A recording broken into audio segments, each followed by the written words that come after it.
Vijana nao watakataa, watasema mahitaji yetu hajatimizwa, kwa hiyo hatutafuata kile ambacho mnasema. Lakini wakifuata, na haswa kikubwa zaidi, ni wasuluhishe hilo tatizo ambalo linawakumba vijana wengi, kama ukosefu wa ajira na kutengwa sana na jamii na miradi mbalimbali ya serikali. Wakishawahusisha pamoja, vijana watafuata, watasema sawa, kwa hiyo mmesuluhisha tatizo letu, kwa hiyo sisi tutafanya kile ambacho mnataka.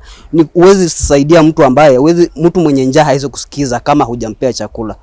It was very good to bring unity to the people of Kenya, but it has not been implemented. Because for now, we've seen the rise in extrajudicial killings within Kenyans. The numbers are not even accounted for. We have seen the rise in the cost of living, the rise in unemployment, and 10-point agenda, to me, it was a good move, but it has not been implemented. Majina naitwa Umundi Rolex. Ningependa kusema ya kwamba 10-point agenda ni suluhu bora, lakini wamekalia sana kuitimiza.